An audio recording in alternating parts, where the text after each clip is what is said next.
Dear students, welcome to new smart education world. आप सबका new smart education world में स्वागत है। आप हमसे जुड़िए, हमारे चैनल को सब्सक्राइब करिए। जो भी कोई इशू है उसके लिए आप लोग कमेंट में अपना सुझाव दीजिए। जो भी कोई इशू रहे उसको हम लोग सॉर्ट आउट करने की कोशिश करेंगे। इसके साथ साथ मैं सभी अभिभावकगण से भी निवेदन कर रहा हूँ, आप भी हमारे चैनल के माध्यम से जुड़िए, हमारे कंटेंट को आप एनालिसिस करिए। हमारे कंटेंट को एनालिसिस करके बच्चों को जरूर हमारे चैनल के माध्यम से जोड़िए। बच्चों को मोबाइल प्रोवाइड कराएं ताकि जो भी कंटेंट हम लोग यहाँ से प्रोवाइड कर रहे हैं बच्चे उसको आसानी से पढ़ सकें। इसके साथ साथ जो है आप लोग अपना सुझाव भी दीजिए। आप लोग जो भी सुझाव देंगे उसको हम लोग फॉलो करते हुए यहाँ से और बेहतर से बेहतर कंटेंट प्रोवाइड करने की कोशिश करेंगे। तो प्यारे बच्चे, हम लोग पिछली क्लास क्या पढ़ रहे थे? Pair of linear equation in two variable, यानी pair of linear equation two variable, दो चरवाया रैखिक समीकरण का युग्म हम लोग पढ़ रहे थे। दो चरवाया रैखिक समीकरण का युग्म हम लोग पढ़ रहे हैं पिछली क्लास में। तो अब यहाँ पर हम क्या पढ़ेंगे?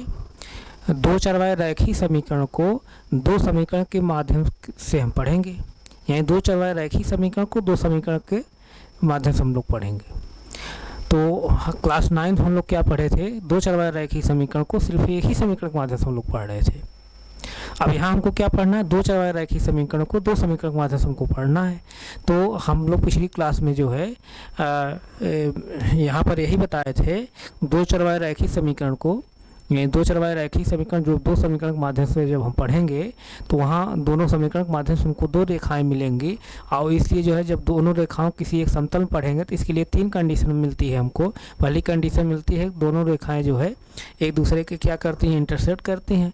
जब एक दूसरे के इंटरसेक्ट करेंगी तो वहाँ पर जो कोऑर्डिनेट प्राप्त होगा उसका क्या होगा? एक अद्वितीय हल होगा, एक यूनिक हल होगा, क्योंकि एक ही जगह इंटरसेक्ट करेंगी रेखाएँ, तो इसलिए जो है एक अद्वितीय या यूनिक हल हमको प्राप्त होगा। जब रेखाएं जो है दूसरी कंडीशन में जब पैरेलल होंगी तो हमको जो है कोई हल नहीं प्राप्त होगा। क्यों नहीं प्राप्त होगा? क्योंकि जब रेखाएं एक दूसरे पैरेलल रहेंगी तो एक दूसरे कहीं इंटरसेक्ट करेंगी नहीं, तो इसलिए कोई कोऑर्डिनेट नहीं प्राप्त हो। कोई कोऑर्डिनेट नहीं प्राप्त हो, कोई हमको सोल्यूशन नहीं मिलेगा। तीसरी कंडीशन में क्या बताया था कि रेखाएं जो है एक दूसरे क्या होंगी?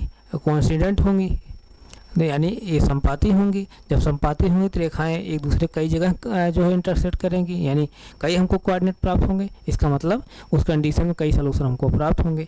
तो हमको आप जो है पढ़ना क्या है? दो चरवाया रैखिक समीकरण को दो समीकरण के माध्यम से पढ़ना है।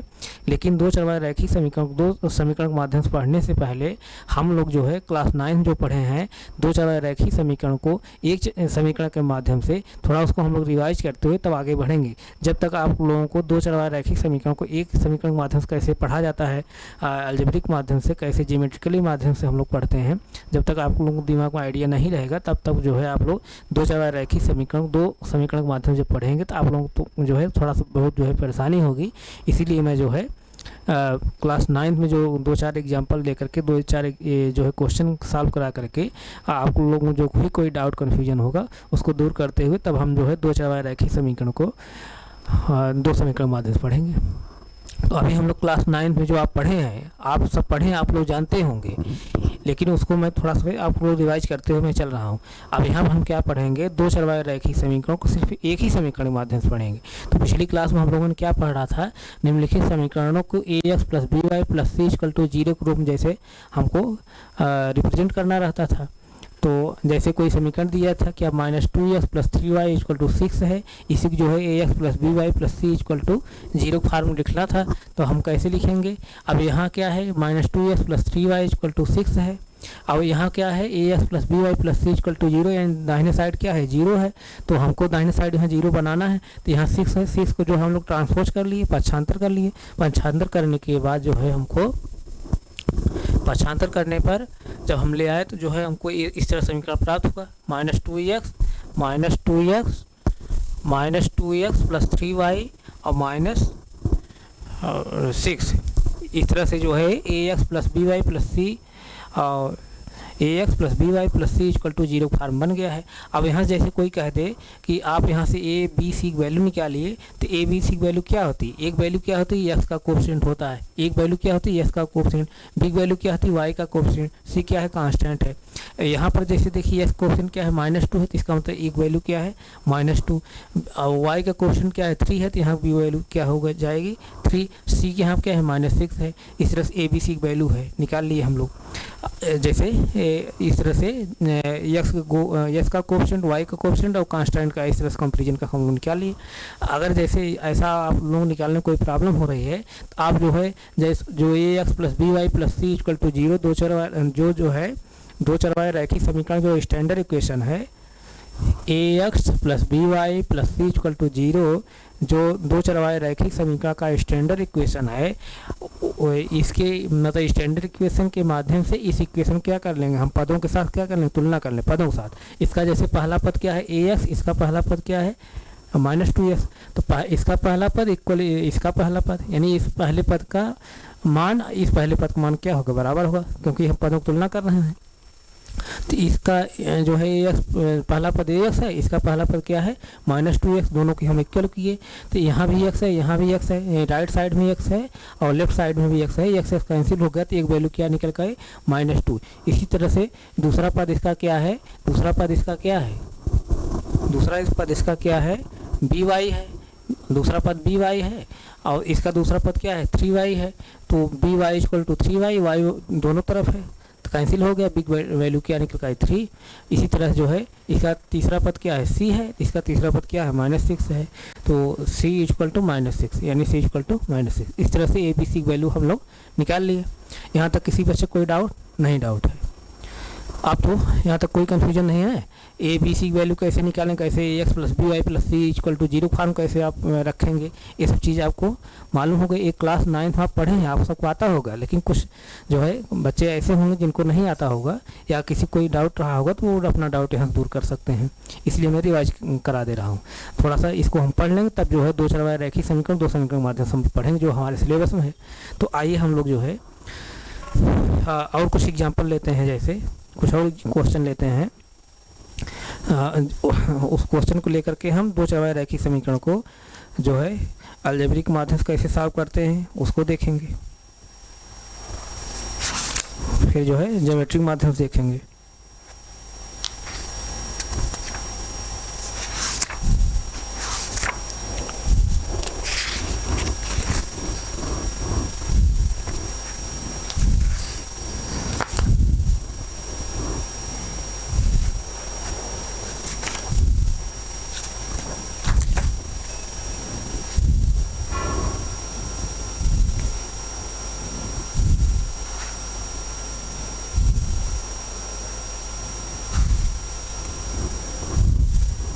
जैसे कोई क्वेश्चन दिया है क्या,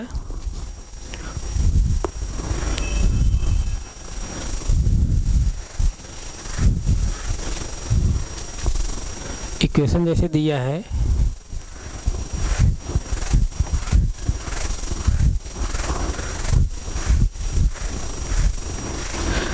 जैसे इक्वेशन दिया है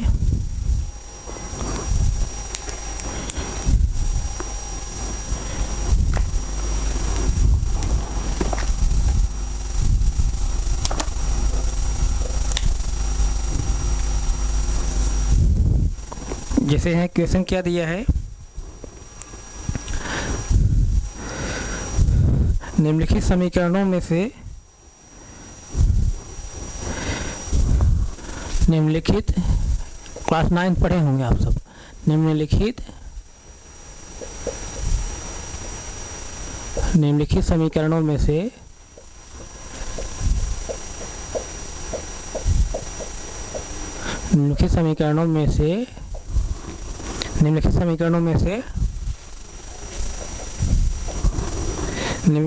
निम्नलिखित समीकरणों में से प्रत्येक के 4 हल लिखिए। प्रत्येक के 4 हल लिखिए। चार हल लिखिए।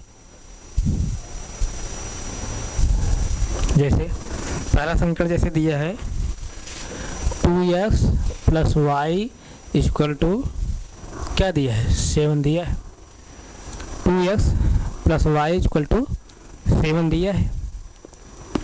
अब यहाँ से हमको जो है हल लिखना है, 4 हल लिखना है। 4 हल मतलब कि x और y की ऐसी वैल्यू हम निकालेंगे कि जिस वैल्यू पर जो है इक्वेशन का बाएं पक्ष दाएं पक्ष क्या होगा, समान होगा। तो जिस x और y के जिस वैल्यू पर इक्वेशन का बाएं पक्ष दाएं पक्ष समान होगा वही क्या होगा, इस इक्वेशन का सोल्यूशन होगा, हल होगा। तो अब यहाँ पर 2 चर वाले समीकरण क्या है, 2 चर वाला रैखिक समीकरण है, यानी वेरिएबल 2 है, लेकिन समीकरण हमको क्या मिला है, एक ही समीकरण मिला है। अगर वेरिएबल 2 है, 2 भी समीकरण अगर मिलता तब तो हमको बहुत आसानी होती सॉल्व करने में, लेकिन 2 समीकरण मिला है, सॉरी 2 चर मिला है, समीकरण हमको एक मिला है, यानी 2 चर वाला रैखिक समीकरण है, वेरिएबल 2 है और इक्वेशन हमको एक ही मिला है। एक ही इक्वेशन के माध्यम से 2 चर वाले रैखिक समीकरण को हमको सॉल्व करना है, यानी यहाँ जो वेरिएबल x और y प्रयोग किया गया है उसी की वैल्यू हमको फाइंड आउट करना है। तो आपके क्वेश्चन में कह रहा है कि 4 हल लिखिए, इस इक्वेशन का क्या लिखिए, 4 हल लिखिए। 4 हल लिखने के लिए कह रहा है।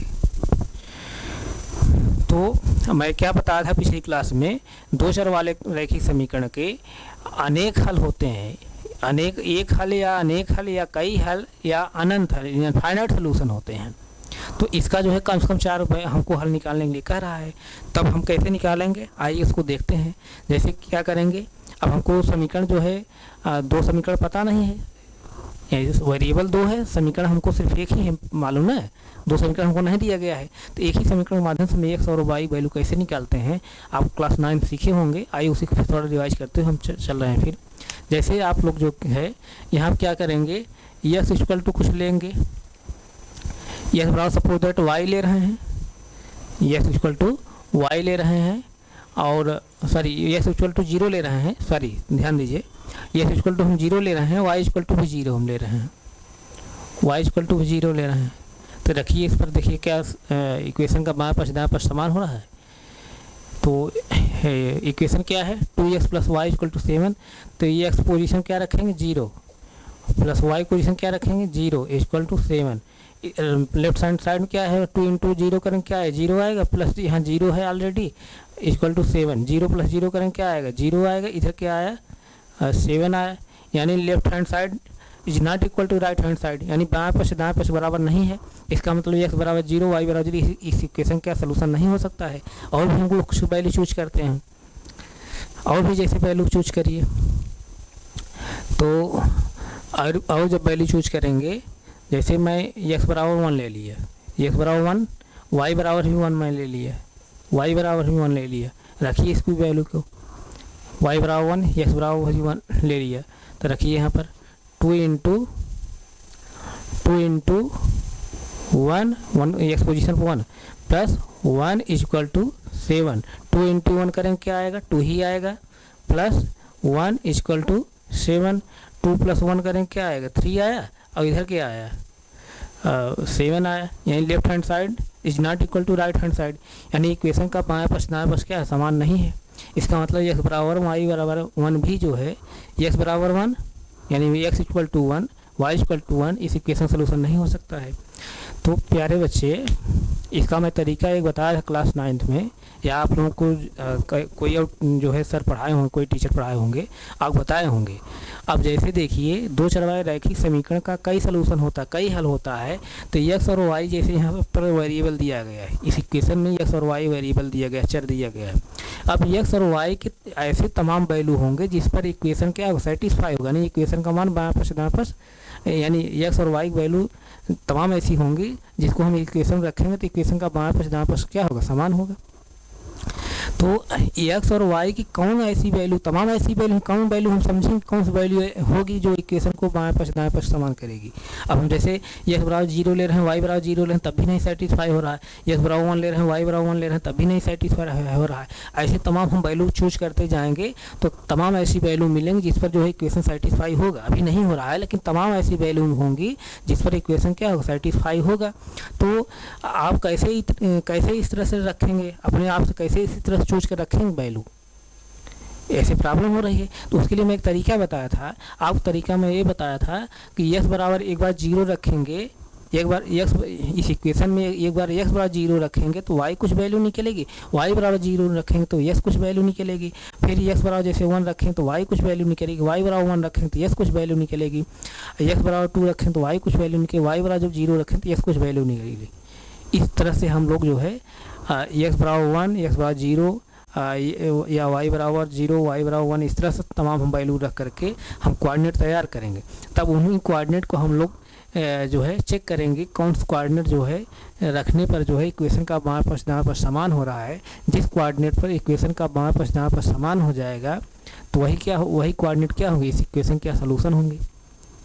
तो कहने का मतलब यहाँ पर ये दो चरवाहे जो रैखिक समीकरण है, इसको सॉल्व करने के लिए हमको x और y के जो मान हम लोग ले रहे हैं अपने से चूज कर रहे हैं, अब पता नहीं कितनी वैल्यू होंगी जो इस इक्वेशन को सेटिस्फाई करेगा।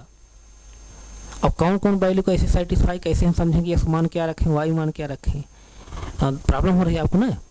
तो उसके लिए तरीका मैं ही बताया हूँ कि एक बार x बराबर 0 रखें तो y कुछ मान निकलेगा। x बराबर जब 0 रखेंगे, जब इस इक्वेशन में x बराबर 0 रख देंगे तो ये इक्वेशन क्या हो जाएगा, लीनियर इक्वेशन नॉन वेरिएबल हो जाएगा, यानी एक चरवाहा रैखिक समीकरण तब हो जाएगा। जब एक चरवाहा रैखिक समीकरण हो जाएगा तो वहाँ से हम क्या करेंगे, x वैल्यू या y वैल्यू निकाल लेंगे।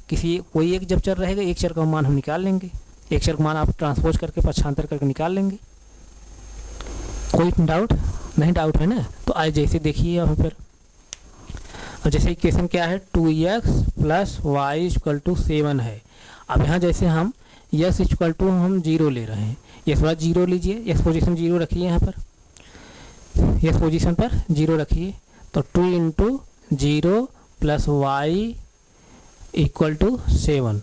तो 2 में 0 जब मल्टीप्लाई करेंगे क्या आएगा, 2 में जब 0 को मल्टीप्लाई करेंगे क्या आएगा, 0 ही आएगा। 0 + y = क्या आया, 7, यानी 0 में जब y जोड़ेंगे तो क्या आएगा, y ही आएगा। y = क्या आ गया, 7, यानी x बराबर 0 लेने पर y की वैल्यू जो निकल कर आ रही है क्या, 7 निकल कर आ रही है। यानी जो कोऑर्डिनेट हमको मिला क्या मिला, 0 और 7।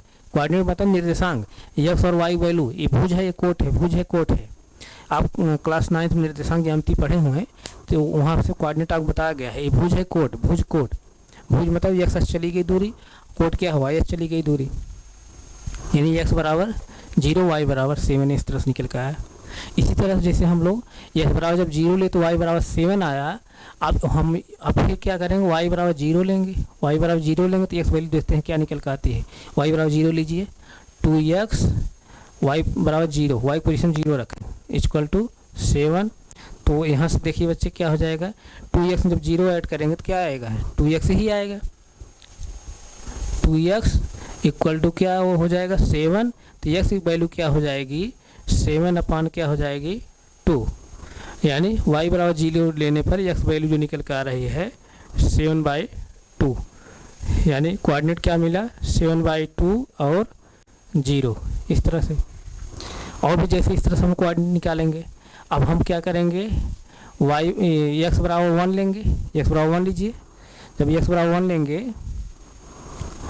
x बराबर जैसे हम 1 ले रहे हैं तो x बराबर 1 लेंगे तो जैसे x पोजीशन क्या रखेंगे, 1, 2 × 1 और प्लस क्या करेंगे, y = क्या है यहाँ पर, 7 है।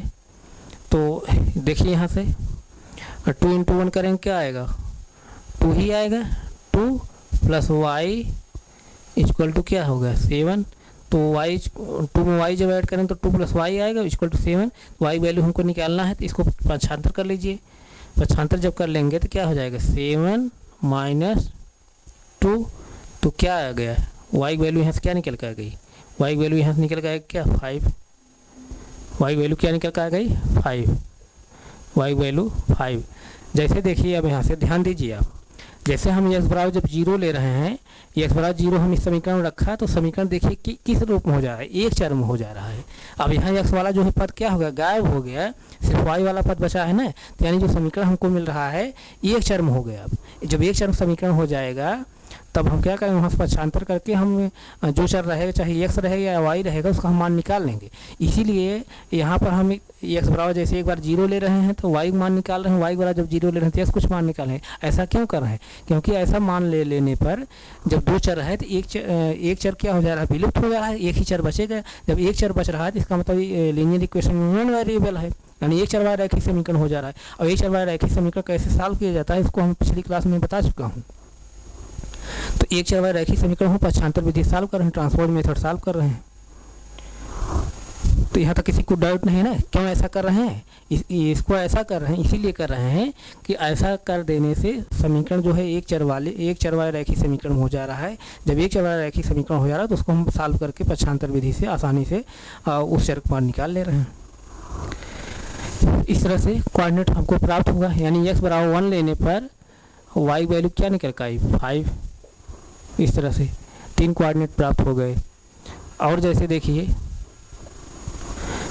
और भी वैल्यू हम लोग निकाल ले रहे हैं, जैसे x बराबर 1 लिए तो y बराबर 5 है, तो y बराबर 1 ले लीजिए। y बराबर जैसे 1 लेंगे, देखिए x पोजीशन हम क्या रखेंगे, सॉरी y पोजीशन क्या रखेंगे, सॉरी 2x है यहाँ पर ना, 2x है, 2x प्लस y पोजीशन क्या रखना है 1 इक्वल टू 7 है, तो 2x। अब देखिए यहाँ पर +1 है, ट्रांसपोज करेंगे, पक्षांतर जब करेंगे तो इधर +1 है, इधर क्या हो जाएगा -1 हो जाएगा, यानी 7 - 1, तो 2x इक्वल टू क्या हो जाएगा 6, तो x इक्वल टू क्या हो जाएगा 6/2। x वैल्यू क्या निकल कर आ गई 3, यानी y बराबर 1 लेने पर x वैल्यू क्या निकल कर आ रही 3, यानी कोऑर्डिनेट क्या मिला 3 और 1। इस तरह से 4 कोऑर्डिनेट हमको मिले हैं। ये चारों जो कोऑर्डिनेट मिले हैं, चारों कोऑर्डिनेट पहले आप चेक कर लीजिए इस समीकरण रख करके, क्या कोई जो है कोई ऐसा कोऑर्डिनेट है कि जो इस इक्वेशन रखने पर इस इक्वेशन क्या कर रहा है, सेटिस्फाई कर रहा हो। अब ये चारों कोऑर्डिनेट हमको मिल गए, चारों कोऑर्डिनेट मिल गए हैं, तो चारों कोऑर्डिनेट को हम इस इक्वेशन पहले रख दे रहे हैं। हो सकता है चारों कोऑर्डिनेट जो है इस इक्वेशन को सेटिस्फाई कर जाएं। जब इस इक्वेशन को चारों कोऑर्डिनेट सेटिस्फाई कर जाएंगे तो चारों कोऑर्डिनेट क्या हो जाएंगे, इस इक्वेशन सोल्यूशन हो जाएंगे। यानी ये जो x और y की वैल्यू हम 4 रो ले रहे हैं, इस इक्वेशन क्या हो जाएगा सोल्यूशन हो जाएगा। और 4 ही हल हमको निकालने लेकर रहा है, 4 हल निकालने लेकर 4 हल निकल जाएगा। इस तरह से आप न जाने कितने हल आप जो है 2 चरवाहे रैखिक समीकरण निकाल सकते हैं, जिस तरह से मैं बता रहा हूँ। एक सब क्लास 9th में हम पढ़ाए हैं, आप वहाँ पर जो है वीडियो देख करके जो भी कोई किसी बच्चे कोई डाउट हो तो आप जो है क्लास को रिवाइज करके 1 बार 2 बार रिवाइज कर लेंगे, कोई भी डाउट कोई कन्फ्यूजन नहीं बचेगा। तो आइए हम लोग जो है एक कोऑर्डिनेट जो है यहाँ पर हम पुट करके इक्वेशन को जो है देखते हैं किस वैल्यू पर जो है सेटिस्फाई हो रहा है, किस कोऑर्डिनेट पर सेटिस्फाई हो रहा है। जैसे देखिए पहला कोऑर्डिनेट क्या है, x बराबर 0 y बराबर 7, यानी x वैल्यू क्या ले रहे हैं हम लोग 0, y वैल्यू क्या ले रहे हैं 7 रखिए। इसमें यह वैल्यू 0 रखिए, 2 × 0 प्लस y वैल्यू क्या है 7 इक्वल टू 7 है। 2 जब 0 मल्टीप्लाई करेंगे क्या है 0 + 7 इक्वल टू 7, यानी 0 में जब 7 जोड़ेंगे तो क्या आएगा 7 ही आएगा। और इधर भी क्या है 7 है, यानी left hand side equal to right hand side, यानी x बराबर 0 y बराबर 7 पर जो है इक्वेशन का बाएं पक्ष दाएं पक्ष समान हो रहा है। तो इसका मतलब क्या है x बराबर 0 y बराबर 7 इस इक्वेशन क्या सलूशन है, हल है। इसका मतलब जो पहला कोऑर्डिनेट हम निकाले हैं ये क्या है, इस इक्वेशन क्या सलूशन है, हल है। इस तरह से पहला हल हमको प्राप्त हो गया। इसी तरह दूसरा कोऑर्डिनेट हम लोग रखेंगे। दूसरा कोऑर्डिनेट क्या है, x बराबर क्या है भाई, x बराबर 7/2 है, x बराबर 7/2 है। और y बराबर क्या है, y बराबर 0 है, रखिए इसमें। तो 2 × x पोजीशन क्या रखेंगे 7/2 प्लस y पोजीशन क्या रखेंगे, y पोजीशन क्या 0 रखेंगे इक्वल टू 7 है। अब जैसे यहाँ 2 कैंसिल हो गया, क्योंकि ऊपर भी 2 है नीचे भी 2 है, 2 कैंसिल हो गया। x पोजीशन में 7/2 रख रहा हूँ, 2 कैंसिल हो, ऊपर 2 है नीचे 2 है, 2 कैंसिल हो गया, ऊपर क्या बचा फिर 7 + 0 बचा, 7 + 0 इक्वल टू 7। अब 7 में जब 0 ऐड करेंगे क्या आएगा 7 ही आएगा।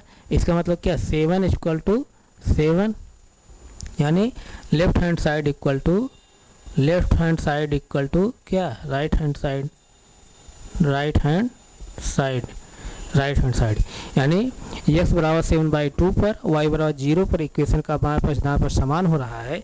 यानी x बराबर 0 x बराबर फिर से समझिए, x बराबर जो है 7/2 और y बराबर 0 जो है इस इक्वेशन क्या है, सोल्यूशन है। क्यों सोल्यूशन है? क्योंकि s बराबर 7/2 और y बराबर 0 लेने पर इस इक्वेशन का मान क्या हो रहा है, सेटिस्फाई हो रहा है, यानी यहाँ पर समान हो रहा है। इसका मतलब क्या है, s बराबर 7/2 और y बराबर 0 इस इक्वेशन क्या सोल्यूशन है। इस तरह से दूसरा भी कोऑर्डिनेट क्या है, इस इक्वेशन क्या है, सोल्यूशन है। इस तरह से हम लोग किस मेथड से हम लोग निकाल रहे हैं, अलजेब्रिक माध्यम से इसका सोल्यूशन हम लोग निकाल रहे हैं। दो चरवाहे रैखिक समीकरण का एक ही समीकरण के माध्यम से हम लोग कैसे हल कर रहे हैं, वही तरीका मैं यहाँ बता रहा हूँ। यहाँ तक किसी बच्चे कोई डाउट है क्या? नहीं डाउट है, आप इसको नोट करिए, यहाँ तक पहले नोट करिए।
नोट कर लिए आप सब?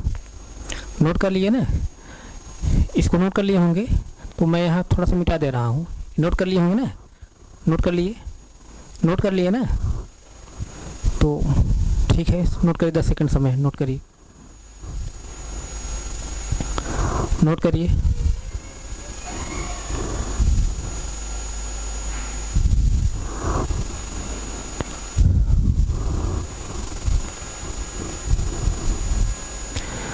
नोट हो गया?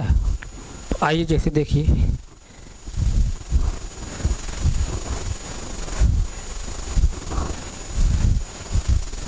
अब जैसे तीसरा कोऑर्डिनेट हम लोग चेक कर ले रहे हैं। तीसरा कोऑर्डिनेट क्या है, x = 1, y = क्या है 5, y = 5। इस इक्वेशन रख दीजिए।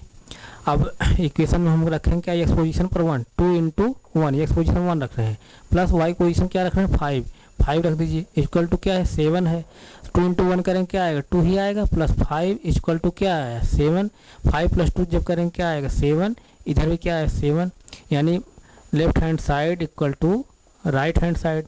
इक्वेशन का बाएं पक्ष बराबर दाएं पक्ष हो रहा है, left hand side equal to right hand side, यानी इक्वेशन का बाएं पक्ष दाएं पक्ष क्या समान है, किस पर, x बराबर 1 पर, y बराबर 5 पर। इक्वेशन का बाएं पक्ष दाएं पक्ष समान हो रहा है, इसका मतलब क्या, x = 1, y = 5 जो है इस इक्वेशन क्या सोल्यूशन है, हल है। इसका मतलब तीसरा भी कोऑर्डिनेट क्या है, इस इक्वेशन क्या सोल्यूशन है। यहाँ तक किसी कोई डाउट? नहीं डाउट। आइए हम लोग जो अगला कोऑर्डिनेट है उसको भी हम लोग चेक कर ले रहे हैं।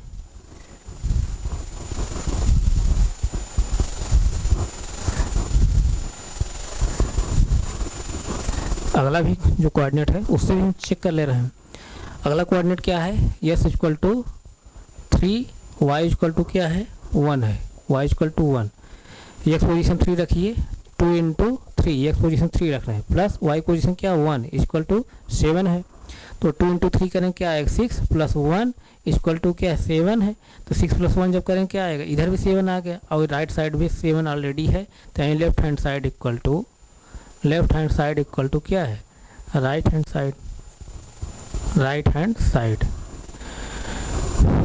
साइड यानी yes equal to 3 Y equal to 1 पर इक्वेशन का बाएं पक्ष दाएं पक्ष समान हो रहा है। इसका मतलब क्या, yes equal to 3 Y equal to 1 इस इक्वेशन क्या सलूशन है, हल है। तो इसका मतलब क्या, ये भी कोऑर्डिनेट क्या है, इस इक्वेशन क्या सलूशन है। तो इस तरह से अभी हम लोग अभी जो है हम लोग इस तरह से इस इक्वेशन का 4 सलूशन सिर्फ निकाले हैं। अभी आप ना जाने कितने सलूशन आप निकाल सकते हैं, इनफाइनाइट सलूशन भी निकल सकते हैं, अनंत सलूशन निकल सकते हैं, हल निकल सकते हैं। बात समझ में नहीं। तो ये इसका मतलब क्या, 2 चरवाहे रैखिक समीकरण के एक या एक से अधिक या यहाँ तक कि अनंत सलूशन हो सकते हैं, हल हो सकते हैं। तो इसको हम लोग अलजेब्रिक माध्यम से यानी बीजगणित माध्यम से इसी तरह से इसको हल निकालते हैं। तरीका यही है, जब 2 चरवाहा रैखिक समीकरण दिया हो, 2 चरवाहा रैखिक समीकरण दिया हो, समीकरण कैसा हो, 2 चरवाहा रैखिक समीकरण, लेकिन समीकरण सिर्फ एक ही दिया हो, वेरिएबल 2 हो, लेकिन समीकरण एक ही दिया हो, यानी 2 चरवाहा रैखिक समीकरण दिया हो लेकिन सिर्फ एक ही समीकरण दिया हो, तब हम कैसे उसको जो है या वाई वैल्यू निकालें या वेरिएबल वैल्यू कैसे निकालेंगे, चर मान कैसे निकालेंगे। तो यही चर मान निकालने का तरीका है। जो भी वेरिएबल रहेगा एक बार उस जैसे यहाँ पर वेरिएबल जैसे एक्स और वाई वेरिएबल है, तो इसके स्थान पे P Q R A B C जो भी कुछ हो सकता है। तो जो भी वेरिएबल रहेगा एक बार जैसे यहाँ पर वेरिएबल क्या है एक्स है, तो एक्स बराबर मैंने 0 लिया तो वाई कुछ वैल्यू निकली, वाई बराबर 0 लिया तो एक्स कुछ वैल्यू निकली, वाई बराबर जब 0 लेंगे तो एक्स कुछ वैल्यू निकली, एक्स बराबर 1 लेंगे तो वाई कुछ वैल्यू निकली, वाई बराबर 1 लेंगे तो एक्स कुछ वैल्यू निकली, एक्स बराबर 2 लेंगे तो वाई कुछ वैल्यू निकलेगी, वाई बराबर जब हम 2 लेंगे तो एक्स कुछ वैल्यू निकलेगी। इस तरह से हम लोग जो है एक्स बराबर 3 जैसे लेंगे तो वाई कुछ वैल्यू निकलेगी। इस तरह से एक्स बराबर कुछ मान लेंगे तो वाई कुछ वैल्यू निकलेगी, वाई बराबर कुछ मान लेंगे तो एक्स कुछ वैल्यू निकलेगी। क्यों निकलेगी, क्योंकि एक्स बराबर कुछ मान लेने पर इक्वेशन क्या हो जा रहा है, एक चरवाहा रैखिक समीकरण हो जा रहा है। जब एक चरवाहा रैखिक समीकरण हो जाएगा तो हम ट्रांसपोज मेथड से यानी पक्षांतर विधि से उस वेरिएबल का मान निकाल लेंगे। तो इस तरह से हम लोग कोऑर्डिनेट तैयार कर लेंगे। अब इस कोऑर्डिनेट जो तैयार करेंगे उस कोऑर्डिनेट को हम इस इक्वेशन में पुट करेंगे, बारी बारी से देखेंगे कौन से कोऑर्डिनेट जो है इक्वेशन सेटिस्फाई हो रहा है। जिस कोऑर्डिनेट पर जो है इक्वेशन सेटिस्फाई हो जाएगा वो सभी के सभी कोऑर्डिनेट क्या होंगे, इस इक्वेशन क्या होंगे, सलूशन होंगे, हल होंगे। यहाँ तक किसी बच्चे कोई डाउट नहीं, डाउट ना। तो ये जो है 2 चरवाहे रैखिक समीकरण का सिर्फ एक ही समीकरण के माध्यम से, 2 चरवाहे रैखिक समीकरण का सिर्फ एक ही समीकरण के माध्यम से हल करने का तरीका यही है, सलूशन निकालने का तरीका यही है, हल करने का तरीका यही है। अब इसको हम लोग ग्राफ माध्यम से कैसे पढ़ेंगे, ग्राफ माध्यम से हम कैसे पढ़ेंगे। अब जो जितने इसके हल होंगे, जैसे अभी 4 हल हम लोग निकाले हैं ना, और हल आप निकाल सकते हैं। जितने भी हल होंगे जब आप उनके माध्यम से आप ग्राफ ड्रा करेंगे तो जब ग्राफ आप बनाएंगे देखेंगे जितने हल होंगे सभी हल जो है हमको एक सीधी रेखा मिलेंगे, सभी सीधी रेखा मिलेंगे। और जो हल जो है जो कोऑर्डिनेट जो निर्देशांक जो है एक सीधी रेखा नहीं मिलेगा वो कोऑर्डिनेट क्या होगा, इस इक्वेशन सलूशन नहीं होगा। लेकिन जो कोऑर्डिनेट जो है हमको एक सीधी रेखा मिलेंगे वो सभी क्या होंगे, इस इक्वेशन सलूशन होंगे। यानी कहने का सेंस ये, जैसे हम लोग इस तरह से कई कोऑर्डिनेट निकालेंगे, हम लोग कई कोऑर्डिनेट जैसे निकाल लिए, कोऑर्डिनेट निकाल करके अभी हम लोग तो जो है यहाँ वैल्यू पुट करके देख ले रहे हैं कि कौन से जो है कोऑर्डिनेट पे इक्वेशन का बाएं पक्ष दाएं पक्ष समान हो जा रहा है। जिस कोऑर्डिनेट पर इक्वेशन का बाएं पक्ष दाएं पक्ष समान हो जा रहा है उसको हम कह रहे हैं कि ये क्या है, इस इक्वेशन क्या है, सलूशन है। लेकिन जैसे सपोज दैट हम काफ़ी कोऑर्डिनेट ऐसे तैयार कर लिए, जैसे हम कोऑर्डिनेट निकाले हैं, निकालने का तरीका मैं बताया हूँ अभी, कोऑर्डिनेट निकालने तरीका जो अभी मैं बताया हूँ, इस तरह से हम काफ़ी कोऑर्डिनेट तैयार कर लेंगे। और उन कोऑर्डिनेट के माध्यम से हम अगर हमको यहाँ नहीं रखना है, ध्यान समझिए, कोऑर्डिनेट हम काफ़ी निकाल लिए हैं, जैसे इस तरह कोऑर्डिनेट काफ़ी निकाल लिए। अब इस कोऑर्डिनेट को हमको इस इक्वेशन में रख करके सेटिस्फाई नहीं कराना, बल्कि क्या कराना है, इस कोऑर्डिनेट के माध्यम से अगर हमको ग्राफ बनाना है तो हम देखेंगे जब ग्राफ बनाएंगे जितने कोऑर्डिनेट एक सीधी रेखा में उपस्थित होंगे वो सभी के सभी, यानी जितने कोऑर्डिनेट एक सीधी रेखा पे मिलेंगे वो सभी के सभी कोऑर्डिनेट क्या होंगे, इस इक्वेशन के हम सलूशन होंगे, हल होंगे। और जो कोऑर्डिनेट जो है एक सीधी रेखा पे नहीं मिलेंगे बल्कि अगल बगल कहीं दूसरी जगह मिल रहे हैं, वो कोऑर्डिनेट क्या होंगे, इस इक्वेशन के सलूशन नहीं होंगे। बात समझ में आ रही नहीं?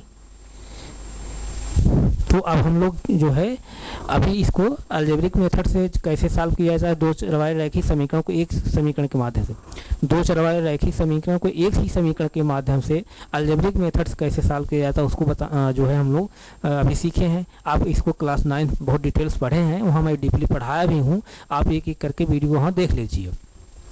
अब इसको जो है हम दो चरवाहे रैखिक समीकरण को एक समीकरण के माध्यम से हम लोग उसको ग्राफ को भी सीखेंगे, कैसे उसका ग्राफ बनाया जाता है, यानी इसका जो है ज्योमेट्रिकली मेथड हम लोग सीखेंगे कि दो चरवाहे रैखिक समीकरण को एक ही समीकरण के माध्यम से उसका ज्योमेट्रिकली मेथड से हम लोग कैसे सॉल्व करते हैं।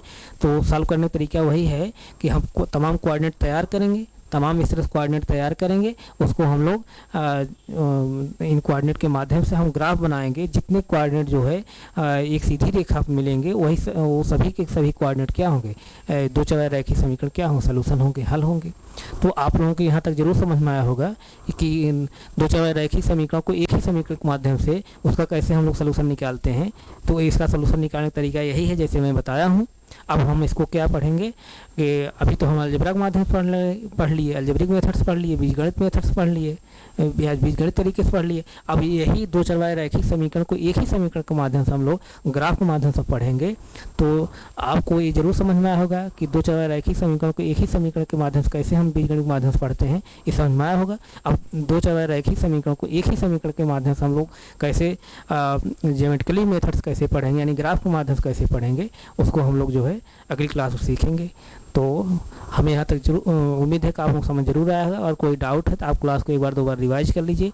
और आप लोग बेहतर से, मैं यही बता रहा हूँ, सबसे बेहतर तरीका मैं आपको यही बता रहा हूँ, आप क्लास 9 की जो जितनी वीडियो है, क्लास 9 जितनी वीडियो है इस तरह की, उसको आप जो है एक एक वीडियो आप एक बार दो बार रिवाइज करके देख लीजिए, तो आप लोगों को कोई डाउट नहीं बचेगा।